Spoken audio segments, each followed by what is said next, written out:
नमस्ते दोस्तों, मैं आपका स्वागत करता हूं आपके अपने YouTube चैनल एनटी इंडिया में।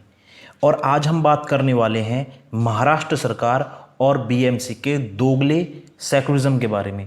तो यह वीडियो बहुत इंटरेस्टिंग होने वाला है, तो इस वीडियो को अंत तक जरूर देखना। दोस्तों, जैसे ही कंगना का ऑफिस और घर टूटा तो नौटी गैंग ने तो मानो जैसे 2024 का इलेक्शन ही जीत लिया हो। इतने खुश हुए जैसे कि बीएमसी ने कंगना का ऑफिस नहीं, मोदी की कुर्सी तोड़ी हो। और उद्धव ठाकरे को बेस्ट सीएम का अवार्ड तक दे दिया। वहीं कुछ जिहादी बॉलीवुडिये और कांग्रेस नेता यह तक कह रहे थे कि पीओके में एक बंकर तोड़ा जा रहा है, मतलब कि अब उन्होंने कंगना के ऑफिस को पीओके का बंकर तक बता दिया। लेकिन वहीं जब हमारी जो भारतीय सेना है वो सच में जाके पीओके में जाके आतंकवादियों के बंकर और लॉन्च पैड तोड़ती है, तो ये वही लोग हैं जो भारतीय सेना से सबूत मांगते हैं, सर्जिकल स्ट्राइक को फर्जिकल स्ट्राइक बोलते हैं और आतंकवादियों को मासूम कहकर मानवाधिकार की दुहाई देते हैं। तो भैया, ये हो गया है इस देश में जिहादी लेफ्टिस्टों का हाल। तो जिन बॉलीवुडियों को भारत में रहने से डर लगता था और अवार्ड वापसी और जो इंटॉलरेंस गैंग थी, जिस तरह से उन्होंने मोदी सरकार के खिलाफ खेल खेला था, वो किसी से छुपा नहीं है। लेकिन कंगना के पीओके वाले बयान पर इनको इतनी मिर्ची लगी कि इनके हिसाब से अब कंगना राष्ट्रद्रोही हो गई है। और हो भी क्यों ना, अगर आपको भारत में रहने से डर लगता है तो आप एक बहुत बड़े बुद्धिजीवी हैं, लेकिन अगर आपको महाराष्ट्र में रहने से डर लगता है तो आप एक राष्ट्रद्रोही हैं और महाराष्ट्र का आप अपमान कर रहे हैं। हाँ, लेकिन अगर महाराष्ट्र में फ्री कश्मीर के पोस्टर दिखाए जाएं, नारे लगाए जाएं, तो शायद इससे महाराष्ट्र की शान बढ़ती हो। वहीं दूसरी तरफ अगर आप शाहीन बाग में खड़े होकर नेशनल टीवी पर भारत के प्रधानमंत्री को नाजी, संघी गुंडा, कातिल बोलते हैं, तो यह आपकी अभिव्यक्ति की आज़ादी है। वहीं कंगना किसी बेबी पेंगुइन के बारे में कुछ बोल दे तो आप हरामखोर नोटी हैं और आपने सजाए मौत का काम किया है। और यदि आप मनाली या पटना से मुंबई आएंगे तो आपको क्वारंटाइन कम जेल ज़्यादा कर दिया जाएगा। वहीं एक शख्स जो तुर्की जाकर बिना सोशल डिस्टेंसिंग के तुर्की की प्रथम महिला से मिलता है, तो वो देश में क्या, मुंबई में क्या, सब जगह खुलेआम घूम सकता है, क्योंकि बताया जा रहा है कि 5 बार नमाज पढ़ने वाले को तो कोरोना होगा ही नहीं। और शायद उद्धव ठाकरे ने इस बात को बड़ा सीरियस ले लिया है। आजकल बीएमसी भी एकदम मुंबई पुलिस की तरह अपना काम ईमानदारी से कर रही है। अब बीएमसी गड्ढों को छोड़कर हर ऑफिस में यह देखती फिरती है कि किस ऑफिस में टॉयलेट की जगह किचन बना है और कहाँ किचन की जगह बाथरूम बना है। और किसी ने अगर ऐसा गलती से बनवा भी लिया है तो उसे तुरंत गिरा देते हैं, वो भी 24 घंटे के शॉर्ट नोटिस पीरियड में। वहीं पड़ोसी को 7 दिन का समय भी देते हैं। यहाँ पर मैं कंगना के ऑफिस और मनीष मल्होत्रा के नोटिस के बारे में कोई बात नहीं कर रहा हूँ। वहीं महाराष्ट्र का नोटी गृह मंत्री अनिल देशमुख एक महिला को खुलेआम धमकी देता है और कहता है कि वह महाराष्ट्र में कदम ना धरे, तो यह लिब्रांडो के हिसाब से बहुत ही बहादुरी और शाबाशी का काम है।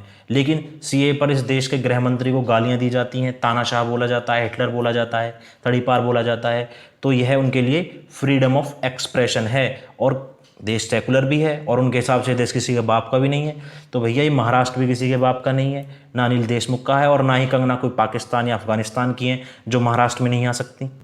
बीएमसी को 2019 में ही दाऊद इब्राहिम के घर को तोड़ने का नोटिस दिया था मुंबई हाई कोर्ट ने, लेकिन बीएमसी सालों से यह कहकर खारिज करती रही कि उनके पास अभी किसी घर को तोड़ने के लिए समय नहीं है।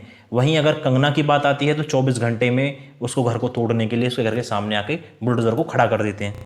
फिलहाल महाराष्ट्र में जो फासिज्म है वो अपने चरम पर है। दिन रोज वहाँ कानून तोड़े जा रहे हैं, कानून का रेप किया जा रहा है। लेकिन लिब्रांडो बहुत खुश हैं, क्योंकि जो पूरे 6 साल से फासिज्म चिल्ला रहे थे, अब उनको मुंबई में कोई फासिज्म नहीं दिख रहा है, महाराष्ट्र में कोई फासिज्म नहीं दिख रहा है। लेकिन जो एक सीए बिल था, जो सीए लोकसभा और राज्यसभा में पूरे बहुमत के साथ पास किया गया था, जिस पर राष्ट्रपति के भी हस्ताक्षर थे, जो पूरी तरह से कानून बन चुका था, उसे काला कानून का नाम देकर मोदी और अमित शाह को नाजी, हिटलर बोला गया। यही लिब्रांडो शिवसेना को एक समय में सांप्रदायिक बताते थे और आज वही उद्धव ठाकरे को बेस्ट सीएम बोल रहे हैं, क्योंकि अब वो भी जानते हैं कि शिवसेना अब सोनिया सेना बन गई है। अब दिक्कत यह है कि भारत में फेमिनिज्म के जो ठेकेदार हैं वो कंगना के उसमें नहीं आए, कंगना के सपोर्ट में नहीं आए, वो एक ड्रग एडिक्ट रिया चक्रवर्ती के समर्थन में आए, जिसने साफ तौर पर स्वीकारा है कि हाँ, मैं सुशांत सिंह राजपूत को ड्रग देती थी। और जिस तरह से उद्धव ठाकरे ने सुशांत सिंह राजपूत केस को दबाने की कोशिश की, उस हिसाब से तो उनको भारत रत्न मिलना चाहिए। वैसे भी अगर लिब्रांडो का बस चले तो उसे भारत रत्न दिलवा ही दें, पर कोई बात नहीं, भारत रत्न तो नहीं मिलेगा, लेकिन पाकिस्तान का जो सर्वोच्च सम्मान है निशान हैदर तो इनको मिल ही जाएगा। वैसे भी गिलानी को तो मिल ही रहा है, तो उद्धव ठाकरे को भी गाड़ी में बैठा के ले जाओ, इसको भी दिलवा दो। तो दोस्तों अंत में मैं एक बात जरूर कहना चाहूँगा कि भारत तो हमारा मंगल ग्रह पर पहुंच गया है, कंगना हिमाचल से मुंबई पहुंच गई है, लेकिन जो हमारे 50 साल के युवा नेता हैं राहुल बाबा, वो अभी तक लद्दाख में ही अटके हुए हैं। मुझे लगता है जिस तरह से राहुल बाबा को लद्दाख की चिंता है, तो उनके हाथ में एक गन दे ही दो और उन्हें फिंगर 4 पर छोड़ दो, क्योंकि जिस तरह से वो ट्विटर पे अपना गुस्सा निकाल रहे हैं, या तो फिंगर 4 पर चीन की सेना नहीं मिलेगी या फिर राहुल बाबा नहीं मिलेंगे। तो दोस्तों अब जो बेरोजगार लिब्रांडो हैं वो भी पूरी तरह से आत्मनिर्भर भारत को सपोर्ट कर रहे हैं। एक तरफ अनुराग कश्यप है जिसकी कोई फिल्म हिट नहीं हो रही है, फिल्म फ्लॉप जा रही है, बेचारा बेरोजगार है। और दूसरी तरफ कुणाल कामरा, वो भी काफ़ी दिन से बेरोजगार बैठा हुआ है, क्योंकि स्टैंड अप कॉमेडियन में अब उसको कोई बुलाता ही नहीं है, स्टैंड अप कॉमेडियंस में उसकी कोई गिनती ही नहीं है अब। तो उन्होंने अब अपनी खुद की चप्पल डिलीवरी का काम शुरू किया है। मुझे उम्मीद है अच्छा चलेगा। और कमाल की बात यह है कि चप्पल ऑर्डर भी सबसे पहले अर्नब गोस्वामी ने ही किया है। तो काम खुद का है, तो इससे बेरोजगारी भी कम होगी और आत्मनिर्भर भारत को सपोर्ट भी मिलेगा।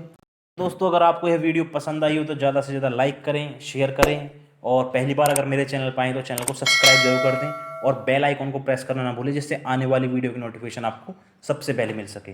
जय श्री राम दोस्तों, जय हिंद।